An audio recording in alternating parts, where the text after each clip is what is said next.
स्वागत है आपका और एक नए वीडियो में और एक नए टॉपिक के साथ। मैं हूँ डॉक्टर देवू, मैं हूँ राजेश। स्वागत करते हैं हमारे यूट्यूब चैनल। तो चलिए दोस्तों, पहले वीडियो स्टार्ट करते हैं। आशा करेंगे पसंद आएगा, और पसंद आए दोस्तों तो लाइक और शेयर जरूर से कर दीजिएगा। चैनल पर पहली बार आए सब्सक्राइब नहीं किया, साथ में सब्सक्राइब भी कर दीजिए। चलिए स्टार्ट करते हैं।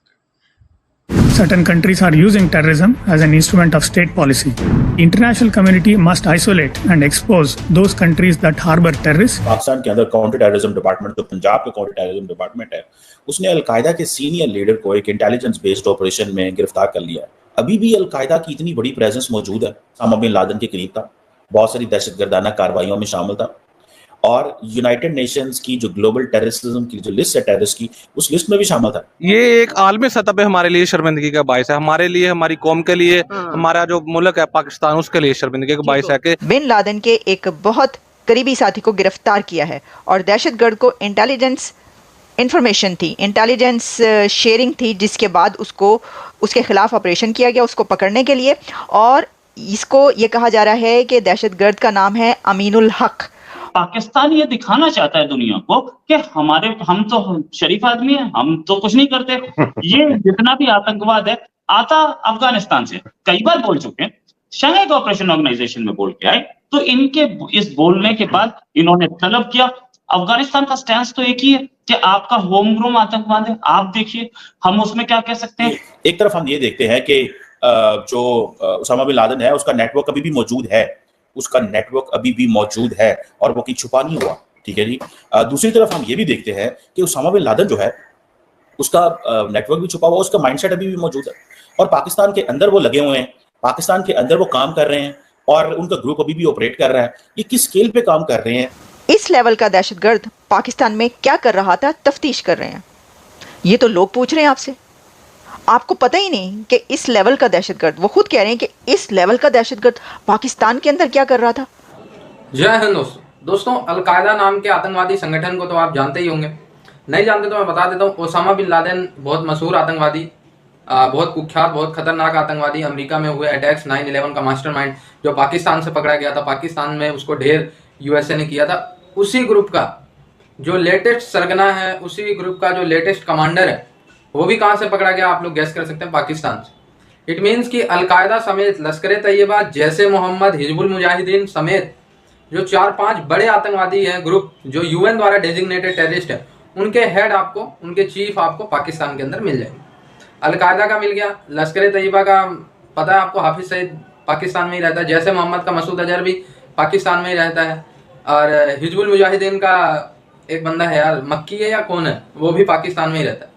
सो आप देख लो, दुनिया भर के शीर्ष 10 आतंकवादी संगठन के जो सरगना है वो आपको पाकिस्तान में मिलेंगे। सो यूएन में पाकिस्तान का जो काला चेहरा, जो आतंकवादी चेहरा है, भारत ने एक्सपोज किया। और दोस्तों, भारत के कुछ ऐसे वर्ड्स थे कि पाकिस्तान भी जवाब नहीं दे पाया। और क्या जवाब देता है यार, खुल्लम खुल्ला अलकायदा के, लश्कर तैयबा के सबके हेड तो पकड़े जा रहे हैं।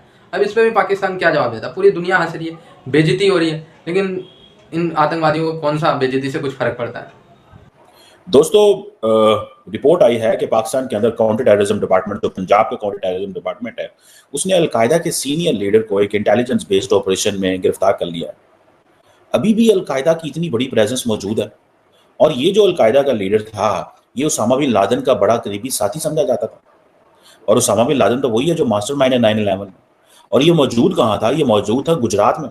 Gujarat is like heart of Punjab. मतलब वो इतने खुलेआम था, घूम रहा था, छुपा हुआ था। वो क्या था? इसका नाम अमीनुल हक है, ओसामा बिन लादेन का बड़ा करीबी साथी समझा जाता है, और एक इंटेलिजेंस बेस्ड ऑपरेशन में पकड़ लिया गया। अब बहुत सारे दोस्तों से जब मैंने बात की और मैंने जानने की कोशिश की कि ये हो क्या रहा है, ये बंदा 1996 से ओसामा बिन लादेन के करीब था, बहुत सारी दहशतगर्दाना कार्रवाइयों में शामिल था, और यूनाइटेड नेशंस की जो ग्लोबल टेररिज्म की जो लिस्ट है टेररिस्ट की, उस लिस्ट में भी शामिल था। टीटीपी के हमले हो रहे हैं, बड़ा कुछ हो रहा है। ये जो चीजें हैं, ये हमारे लिए बड़ी परेशान कौन है। मैं जाती तौर पे ये समझता हूँ कि पाकिस्तान के अंदर, या पाकिस्तान की जो लीडरशिप है, उसको, या पाकिस्तान की आवाम को एक बड़े पैमाने पे बैठने की जरूरत है और बात करने की जरूरत है। और इस लेवल का दहशतगर्द पाकिस्तान में क्या कर रहा था, तफ्तीश कर रहे हैं। ये तो लोग पूछ रहे हैं आपसे, आपको पता ही नहीं कि इस लेवल का दहशतगर्द, वो खुद कह रहे हैं कि इस लेवल का दहशतगर्द पाकिस्तान के अंदर क्या कर रहा था, हम इसकी इन्वेस्टिगेशन कर रहे हैं। तो ये तो साथी है, इससे कहीं ज़्यादा बड़ा दुनिया का सबसे बड़ा दहशतगर्द बिन लादेन एबटाबाद में क्या कर रहा था? ऐ ते पहले दस दियो। ओ की कर रहा सी ते ओ भी तानू नहीं पता सी, वो भी आपको नहीं पता, आपको पता ही नहीं चलता। दुनिया के सबसे बड़े दहशतगर्द जो हैं वहां पर बैठे होते हैं और आप कहते हैं पता। और इतने सालों के बाद, इतने डेकेड्स के बाद अब उसका एक करीबी साथी भी पाकिस्तान के एक और शहर गुजरात से गिरफ्तार किया गया। ये सारे दहशतगर्द पाकिस्तान से ही क्यों पकड़े जाते हैं? ये पाकिस्तान में ही आकर क्यों छुपते हैं या वहीं पर क्यों रहते हैं? तो वहीं से ही पकड़े जाते हैं फिर पूरी दुनिया में खबर चलती है बिन लादेन का एक क्लोज एड जो कि गुजरात से पकड़ा गया। अब क्लोज एड तो आपको पता कौन कौन से पकड़े जाते रहे हैं। हाफिज सईद के जो क्लोज एड्स हैं वो मारे जा रहे हैं, कुछ के क्लोज एड जो है वो मारे जा रहे हैं और कुछ पकड़े जा रहे हैं। So this is like we are at war at ourselves with ourselves. ठीक है जी, हम अपने साथ एक बहुत बड़ी जंग में चले गए हैं। मैं आपको बात बताऊं, यहाँ पे हर रोज हमारे वो कहते हैं एक कट्टा खुला हुआ, हर रोज एक प्रॉब्लम है, हर रोज। अभी वो ओमान में आपको पता थोड़े दिन पहले हुआ था, एक इंसिडेंट हुआ जिसमें ओमानी 3 मारे गए। 3 ओमानियों ने वहाँ पे शियों की मस्जिद पे हमला कर दिया। और मज़े की बात यह है कि शियों की मस्जिद पे हमला करने से बड़े पैमाने, मैं तो अब देख के तो हैरान होता हूँ कि क्या बनेगा ये जब सारी सिचुएशन हमारे सामने आएगी। एक तरफ इमरजेंसी की बातें हो रही हैं, उधर अलकायदा के लोग पकड़े जा रहे हैं, उधर टीटीपी के हमले हो रहे हैं, उधर जुडिशरी और फौज की लड़ाई हो रही है, उधर मीडिया जो है वो कंट्रोल नहीं हो रहा। बल्कि मीडिया कंट्रोल है, डिजिटल मीडिया अनकंट्रोल हुआ हुआ। ठीक है, इससे आगे हालात जो है वो बन रहे हैं। ठीक है जी, सीधे गोलियां मारी जा रही हैं लोगों को प्रोटेस्ट में। बीच में आप देखें ना, आप जब आपको टीटीपी को पता चल गया है कि फॉल्ट लाइन क्या है, फॉल्ट लाइन ये है कि सीधा सीधा पकड़ो, वो करो जिससे हुकूमत को नुकसान हो। जब हुकूमत गोलियां चलाएगी तो क्या होगा? जस्ट अ क्वेश्चन ना। जब हुकूमत गोलियां चलाएगी तो क्या होगा? लोग नाराज होंगे। अब हुकूमत कहती है हमने तो गोलियां नहीं चलाई, हम क्यों गोलियां चलाएंगे? ये तो टीटीपी के लोग अंदर छुपे हुए थे, उन्होंने गोलियां चलवा दी, तो हालात खराब हो गए। सो पाकिस्तान का एक बड़े पैमाने पे एक मेल्टडाउन है। ये देखे ना, अब ये देखिए अलकायदा जो है वो is a militant organization, transnational connection है। ये जो जिसे वो कहते हैं ना कि एक तरफ हम फेथ बेस्ड मिलिटेंसी को बर्दाश्त कर रहे हैं, एथनिक मिलिटेंसी को बर्दाश्त कर रहे हैं। तकरीबन अगर देखा जाए तो पिछले साल के अंदर 1500-1600 से ज़्यादा जो है वो हमले हुए हैं। ये कैसे निज़ाम चलेगा? ये काउंटर टेररिज्म ऑपरेशन कब तक चलेगा? हमने तो इकोनॉमी चलानी थी, हमने तो चाइनीज इन्वेस्टमेंट लेके आनी थी, हमने तो जिसे वो कहते हैं ना ये चीज़ें करनी थी। केपी और बलोचिस्तान में 84% अटैक होते हैं, बाकी पंजाब और सिंध में नहीं होते। तो जो बाकी के लोग हैं वो कहते हैं जी ये पंजाब और सिंध क्यों सेफ है, वहाँ पे क्यों होते हैं? ये बॉर्डर हमारा एरिया जो है अफगानिस्तान के साथ, उसका हमें नुकसान हो रहा है। सो the point is कि the society and the state they need to sit together। Conference करके ये बताया है कि सीटीडी पंजाब ने बिन लादेन के एक बहुत करीबी साथी को गिरफ्तार किया है और दहशतगर्द को इंटेलिजेंस इंफॉर्मेशन थी, इंटेलिजेंस शेयरिंग थी, जिसके बाद उसको उसके खिलाफ ऑपरेशन किया गया उसको पकड़ने के लिए।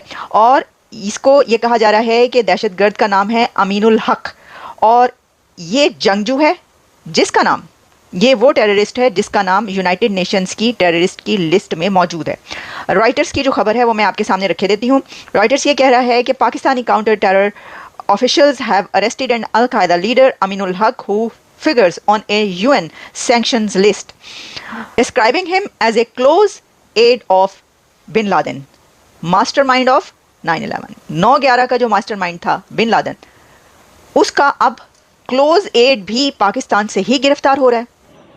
दोस्तों, आतंकवादियों को और जो एक तरीके से जिनको बेइज्जती सुनना आदत हो गई है, उनको कितनी भी बेइज्जती की जाए, चाहे यूएन से चाहे जिस मन से, उनको फर्क नहीं पड़ता। एक कान से सुनते दूसरे कान से ये निकाल देते।